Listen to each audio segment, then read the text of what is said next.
নমস্কার, আমি তানেশ্রী Bhattacharya from বেদিক secret synergies. আজকে আবারও একটা ছোট্ট টিপস নিয়ে আপনাদের হেল্প করার জন্য চলে আসলাম। যদি আপনারা মনে করেন এই টিপসগুলো ফলো করবেন তো অবশ্যই করতে পারেন। আমি তানেশ্রী ভট্টাচার্য ফ্রম বেদিক সেক্রেট সিনার্জিস। আচ্ছা, আমরা কে না চাই বলুন তো যে আমাদের লক্ষ্মীশ্রী বজায় থাকুক, মা লক্ষ্মীর কৃপাদৃষ্টি বজায় থাকুক। এই মা লক্ষ্মীর কৃপাদৃষ্টি বজায় রাখার জন্য আমাদের কি করতে হবে বলুন তো? এই যে রেমেডিটা বলছি সেটা কিন্তু শুক্রবার দিনই করতে হবে। আমি দুটো রেমেডি বলছি, আপনারা সেটা ঘুরিয়ে ফিরিয়ে করতে পারেন।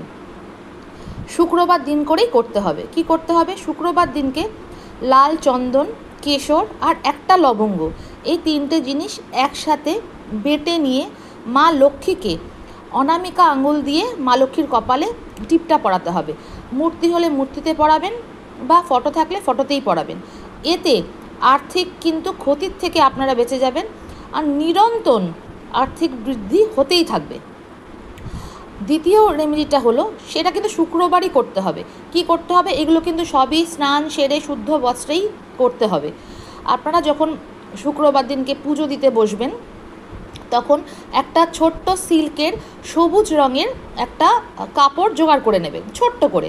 তার মধ্যে কি করতে হবে? অল্প একটু মৌরি, সেগুলো কিন্তু এঁঠো মৌরি নয়, মানে রান্নাঘরের যে এঁঠো কাটা সেগুলো নয়। অল্প একটু মৌরি, দুটো এলাচ আর একটা ছোট্ট টুকরো ভীমসেনী কর্পূর। ভীমসেনী কর্পূর হচ্ছে ন্যাচারাল একদম আসল কর্পূর। এই ছোট্ট এক টুকরো ভীমসেনী কর্পূর বেঁধে নিয়ে সেই গ্রিন রঙের কাপড়টা পুজো করার সময় মা লক্ষ্মীর সামনে দিয়ে তারপর সেটা কিছুক্ষণ পর তুলে নিয়ে পার্সের মধ্যে রাখতে হবে। ছেলেদের মানি ব্যাগ বা মেয়েদের পার্সের মধ্যে রাখতে হবে।